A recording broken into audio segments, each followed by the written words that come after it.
जहां मेरा अस्तित्व खत्म होता है वहां इस विराट चैतन्य का अस्तित्व शुरू होता है। એટલે હવે આપણે જે માથામાં પધરાવીને ફરતા હતા એ માથાની અંદર જાય એના માટેના આ 7 દિવસ છે, સમજ્યા? માથામાં જે લઈને ફર્યા ઈ માથાની અંદર જાય એના માટેના આ 7 દિવસો છે।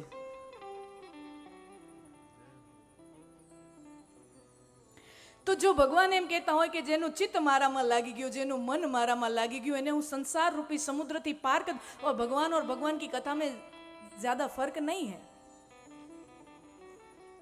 અમે હમણાં જ 4-5 મહિના પહેલા લંડનમાં કથા કરી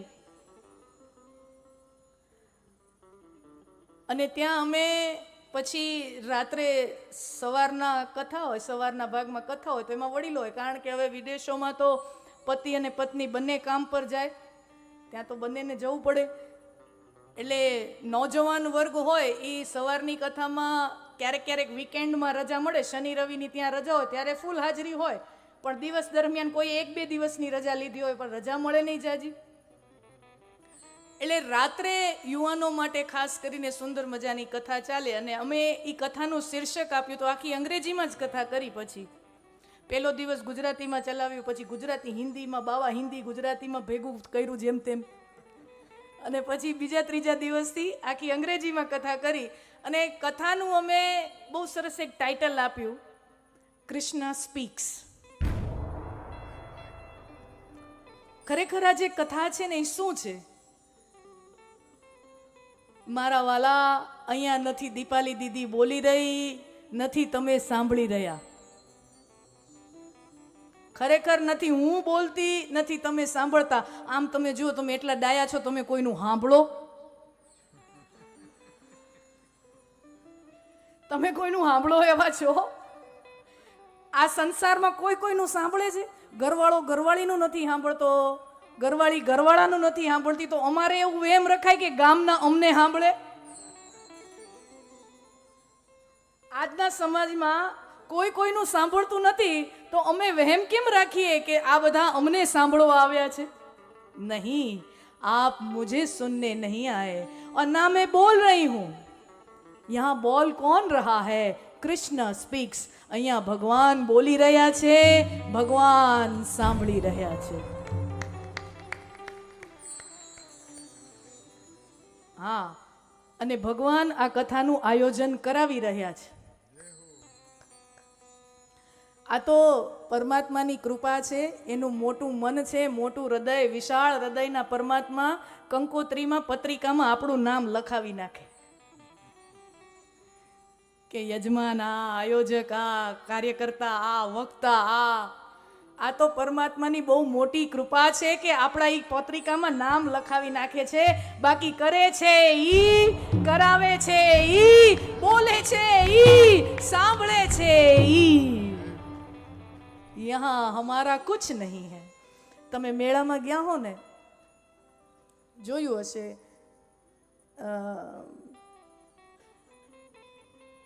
દરેક પ્રદેશમાં કોઈ મહિનાઓમાં મેળા લાગે। અમારે ત્યાં કાઠિયાવાડમાં જન્માષ્ટમી, શ્રાવણ મહિનાના સુંદર મજાના મેળાઓ લાગે। અહીંયા કયા સમયમાં લાગતા હોય ખબર નહીં, પણ એ સમયે છે ને તમારા ઘરમાં 5-6 વર્ષનું બાળક હોય ને, એને રમકડાના દુકાનમાં તમે લઈ જાઓ, એનો પિતા એને રમકડાના દુકાનમાં લઈ જાય અને કે બેટા તું જેના ઉપર આંગળી મૂક ને એ તને રમકડું લઈ દો, એટલે છોકરું છે એને ગમતું એકાદી ગાડી, એકાદું રમકડા ઉપર આંગળી મૂકે, એટલે ભાઈ કે કેટલાની? તો કે 500 રૂપિયાની।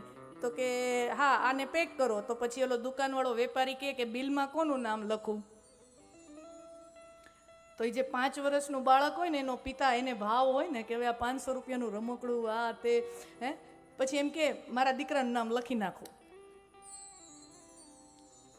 એના દીકરાનું, એના કાનાનું નામ જે હોય એ દુકાનવાળાને કે એ બિલમાં એનું નામ લખી નાખો। હવે 5 વર્ષનું છોકરું ક્યાંય 500 રૂપિયા કમાવા ગયું હતું? એ ક્યાંય 500 રૂપિયા કમાવા નહોતું ગયું, એનો પિતા કમાયો અને એનો પિતાએ ભાવથી દીકરાને રમકડું લઈ આપ્યું, પણ એનો ભાવ એવો આવ્યો ને પિતા તરીકે, કે પ્રેમ એવો આવ્યો દીકરા પ્રત્યે કે બિલમાં નામ પોતાના દીકરાનું લખી નાખ્યું. કમાય પોતે, મહેનત પોતાની, પણ બિલમાં નામ એના દીકરાનું કરે. એમ આ આયોજન છે ને ખરેખર પરમાત્મા કરાવે છે. પરમાત્મા આપણા પિતા જેવો છે, એ આયોજન ઈ કરે છે, ઈ કરાવે છે. પત્રિકામાં આપણા બધાયનું નામ લખી નાખે છે. હા, એટલે આપને સૌને આ જેટલા પણ આયોજકો છે, કીર્તિભાઈ, હિતેશભાઈ, રાજુભાઈ, બીજા જેટલા પણ આયોજકો છે, આપના મનમાં આ સદભાવ જ્યારે પ્રગટ થયો કે આમાં અમારે આવું સરસ મજાનું આખું ગામ સાથે બેસી અને રામ રોટી અને રામ ભજન કરે. હા, સાગમટે રામ રોટીનો આનંદ છે અને સાગમટે રામ ભજન થાય એનો આનંદ છે. તો તમારા મનમાં જ્યારે એવો સદભાવ પ્રગટ્યો ને, એ ભગવાન શ્રી કૃષ્ણ તમારા હૃદયમાં આવીને ધુબાકા મારતા હતા કે દીકરા કર, આ તારે કરવાનું છે, તું કર. સ્વયં ભગવાન હમારે હૃદય में आकर ઠેકડા મારવા માંડે કે કરો કરો કરો મારા દીકરાઓ કરો. ત્યારે આવા માંડવા બંધાતા હોય, ત્યારે આવા આયોજનો થતા હોય. તો મેં કથાનું ટાઇટલ આપ્યું હતું કૃષ્ણ સ્પીક્સ. यहाँ भगवान बोल रहे हैं, भगवान सुन रहे हैं. અને આ તમે 7 દિવસની કથા સાંભળશો ને તો તમને તમારા મનમાં અમુક અમારે તો બધે અનુભવો હોય જ્યાં જઈએ ત્યાં. અને 7મા દિવસની પૂર્ણાહુતિ થાય તો સબકી આંखें નમ હો જાતી हैं, सबकी आंखों में आंसू होते हैं. અત્યારે તો વાંચતે ગાજતે ભગવાનને લઈ આવ્યા, પણ 7 દિવસ પછી જ્યારે પૂર્ણાહુતિનો સમય આવશે ત્યારે બધાયની આંખો નમ હશે. અને પછી ઘણા અમને આવીને કે અમારા મનમાં છે ને અમુક પ્રશ્નો હતા ને એના જવાબ આપોઆપ મળી ગયા. यहाँ पे तुम तन्मयता से 4 घंटे कथा सुनोगे, आपको स्वयं अनुभव होगा कि आ मारा जीवन में अमुक प्रश्नों होता ने, ले आ तो मारी ज बात थाय छे, ले आ तो मारी ज बात थाय छे. હવે હું નથી તમારા નામ ઓળખતી, નથી હું તમને ઓળખતી, નથી મને તમારી જીવન કથા ખબર અને નથી મને તમારા પ્રશ્ન ખબર, પણ છતાંય તમને એમ થશે કે ये प्रश्न हमने कहीं लिख कर नहीं दिया, कहीं बोल कर नहीं बताया, लेकिन फिर भी अनुभव होता है कि इसके जवाब हमको मिल गए. ये जवाब એટલા માટે મળે છે કારણ કે શ્રી કૃષ્ણ અંતર્યામી છે.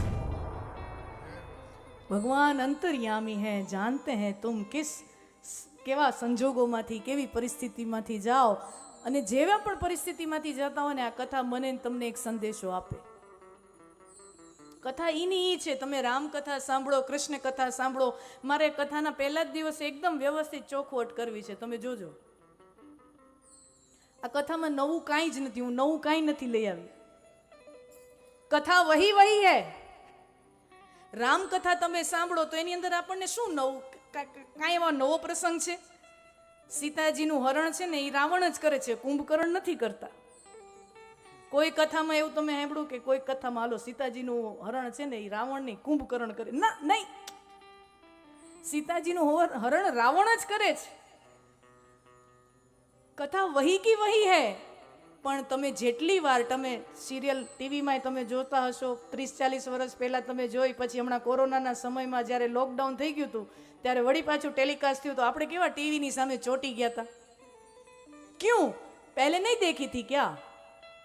અરે આપણને બધાને એના ડાયલોગ ગોખાઈ ગયા છે, એટલું બધું જોઈ લીધું છે. ડાયલોગ ગોખાઈ ગયા હોય ત્યાં સુધી આપણે રામાયણ અને મહાભારતની સિરિયલો જોઈ. હમણાં ખબર છે કે જો હમણાં છે ને હનુમાનજીનું પાત્ર આમ બોલશે, હમણાં દશરથજીનું પાત્ર આમ બોલશે, હમણાં કંસનું પાત્ર આમ બોલશે. આપણને ડાયલોગ ગોખાઈ ગયા છે, पर फिर भी हम देखते हैं और हम अनुभव करते हैं कि जो 5 साल पहले देखा था और आज देख रहे हैं ना, भूमिकाમાં ફરક છે. 5 વર્ષ પહેલા રામકથા સાંભળી હતી, વાંચી હતી, અને આજે ફરી પાછી 10 વર્ષ પછી 5 વર્ષ પછી સાંભળો, વાંચો, તમને એક નવો અનુભવ થશે. તમને એમ થશે કે આજે જે સમજાણું ને 5 વર્ષ પહેલા નહોતા સમજ્યા, આજે જે સમજ્યા એ 10 વર્ષ પહેલા નહોતા સમજ્યા. આજે જે એ પ્રસંગમાંથી મને જે મળ્યું 5 વર્ષ પહેલા મને એમાંથી કંઈક બીજી ધારણા મળી.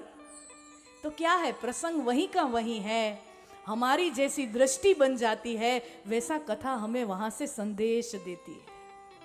એટલે કથા મને ને તમને રોજ નવી નવી લાગે. તમારી ખબર નહીં, પણ હું તો મહિનામાં 4 વાર ગાઉં ને તોય મને આ કથા રોજ નવી જ લાગે છે. તમે મહિનામાં 4 તો નહીં સાંભળતા હો ને, બરાબર? વર્ષે એક સાંભળતા હો, 2-3 વર્ષે એક સાંભળતા હો, બહુ તો ભાવિક હોય તો 6 મહિને એક કથા સાંભળતા હોય. પણ હું તો મહિનામાં 4 વાર આ કથાના સાનિધ્યમાં રહું છું, 7 દિવસ, અને છતાંય મને આ કથા નવી નવી નવી નવી નવી લાગે છે. અને એટલે જ ઉત્સાહથી થાય ને, નતર તો અહીંયા ખભા નો ઢળી ગયા.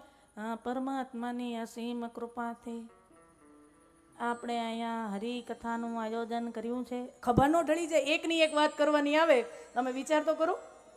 રસ ન ખોવાઈ જાય, યાંત્રિક ન થઈ જાય, બોરિંગ ન થઈ જાય. તમારા માટે નહીં, અમારા માટે. સાંભળવા વાળા તો ચલો શ્રોતાઓ બદલતા, પણ અમે તો ઈને પણ નહીં. તમને કથામાં રસ પડે ને, એના કરતાં હું બહુ જવાબદારીપૂર્વક અને આમ નમ્રતાથી કહું કે તમને જેટલો રસ પડતો હશે ને, એના કરતાં 1000 ગણો રસ મને પડે છે. અને હું રોજ આ કરું છું, છતાંય મને રોજ એમાં નવો નવો રસ પડતો જાય છે. શું કામ? ક્યોંકि એ કથા રોજ નયા રહસ્ય પ્રગટ કરતી है. આ પુસ્તક, આ પોથી રોજ અમારી સામે નવા રહસ્ય પ્રગટ કરે. એમ થાય, અરે રે રે રે રે, 2 વર્ષ પહેલાની કથામાં આ પ્રસંગ લીધો હતો ને, ત્યારે હજી આટલું ઊંડાણમાં નહોતા સમજ્યા જેટલું આજે સમજ્યા. इसीलिए रोज नया रस आते जाता है. હું બોલું ને, મારા મોઢામાં રસ અત્યારે ઝરે છે. इतना रस आता है.